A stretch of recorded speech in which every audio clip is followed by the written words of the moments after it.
Hi, Martin here. Today I want to show you how to remove and replace our harmonic balancer on your 4.7 and 3.7 liter Dodge Jeep Chrysler engines. Now I've done a video on this before. We're using a typical harmonic balancer puller and a couple wrenches, and it works really slick. But now if you got a 4.7 liter HO engine, this method will not work. And that's because on a typical harmonic balancer, you see this large slot we got in here. Well, it gives a great place to slide these wrenches in and make this, what I did before, work. On an HO engine, you don't have that. And that's because there's no slot here. Now I went to AutoZone, picked up a couple tools down there. I got a harmonic balancer puller, this one right here. And I also got the installation tool, that one right there. This works great. This one has its issues. It says it's for Chrysler. It does not work for this, but I am going to show you a way where it will work. Then I also got this one here I picked up on Amazon. It's made by ABN. This one works fantastic. Has exactly everything you need. Right there, it comes with all the rods, and it's this long rod that's really important here to make it all work. All right, let's get started. All right, first of all, we got to keep the engine from turning over as we loosen that bolt right there. I like using this pry bar, and because of the HO engine, we don't have this slot in here, where before I would slide something through here and I was catching on like the water pump or over here to keep the engine from spinning. This time I'm just going to slide that right in there. We're going to catch either bolt on the bottom of the timing cover right there, using a 21mm socket. And if you got air tools, by all means use that. I do, but I know a lot of you don't, so we're going to do it the old-fashioned way. This bolt can be very tight. It's supposed to be torqued to 130 foot-pounds.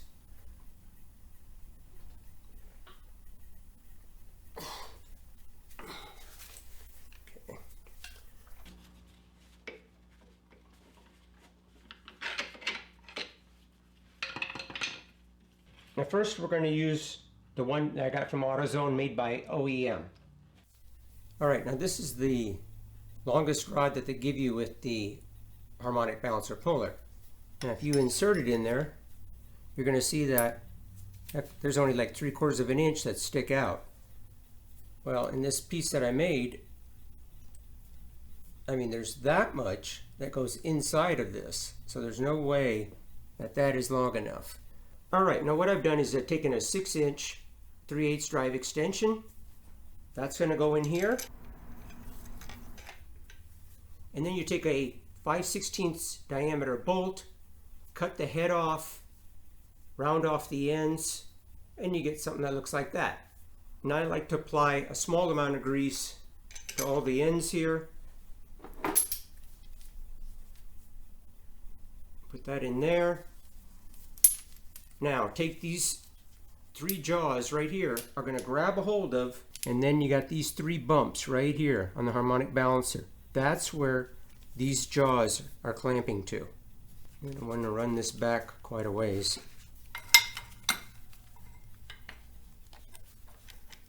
Just like that, and turn it on there. There we go. Now using a 15/16 socket,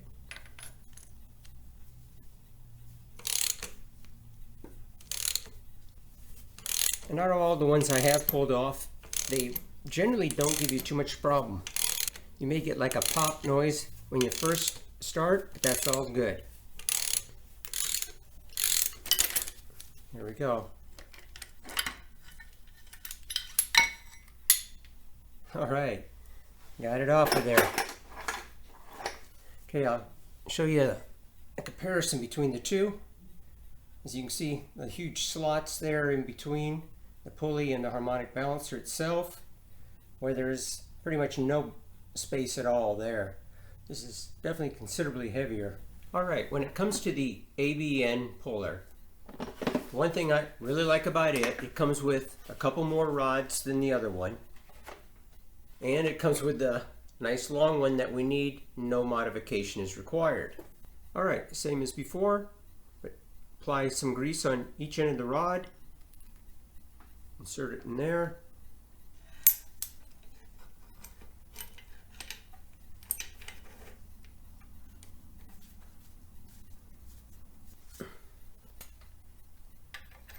Using a 21mm socket.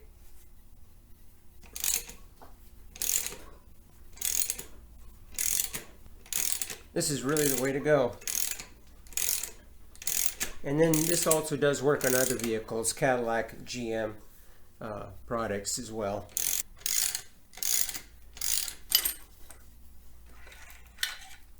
All right, there we have it. I definitely like this the best, you know, just simply for the fact that no modification is required. Okay, whatever work that was needed to remove the harmonic balancer, let's assume it's done. You replaced the seal, timing chain and guides, oil pump, whatever it was, is done. All right, now when it comes time to put it back on, you get out this installation tool, works great.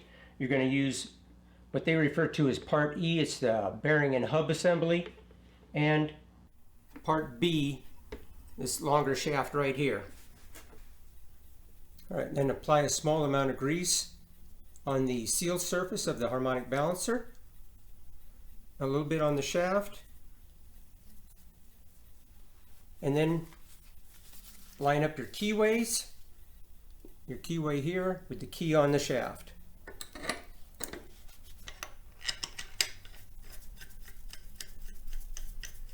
All right. And I like to screw that in all the way until it stops and then back off just a little bit. That way you got a really good bite on the threads on the crankshaft. Right there, bottomed out. Back off a little bit and turn that in. Now I just like using a crescent wrench. It'd be nice if you could use a deep socket, but this sticks out so far that a deep socket isn't going to help you much for very long. All right, and just rotate that, and that is drawing that right in there, right there.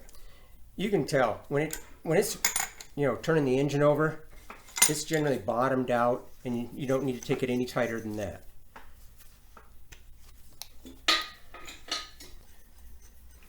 Now, a lot of you are going to be wanting to do this, of course, while the engine's still in the vehicle.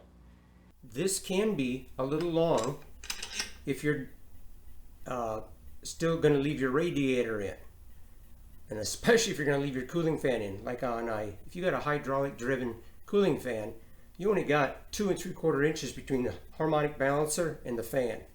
So to get something like this in there could be very difficult. So an alternative is to get yourself a piece of threaded rod. This is M14 by 1.5, I believe, and 6.5 inches of it will do.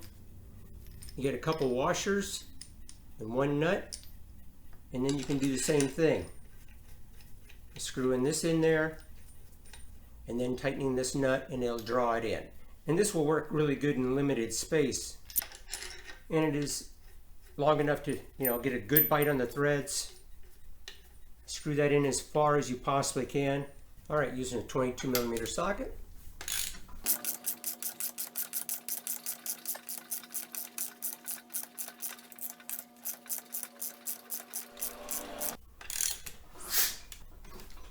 Back it off.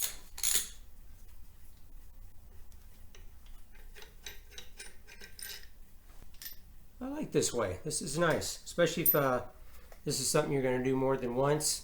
You know, you can keep this around. All right, all that's left, reinstall the bolt and torque that to 130 foot-pounds.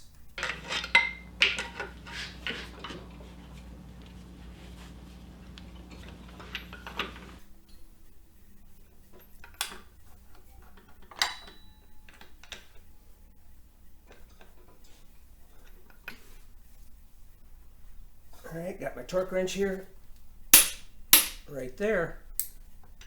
130, wasn't so bad. All right. I want to thank you for watching. And if you never subscribed to me before, I'd sure appreciate if you hit that subscribe button right down there and the little bell symbol right next to it. Hit that as well. And that way you get notifications of any future uploads. And I always appreciate the thumbs up. And also check out my description down below and all the links to the products that I used in the video that helped me out as well. All right, thanks again.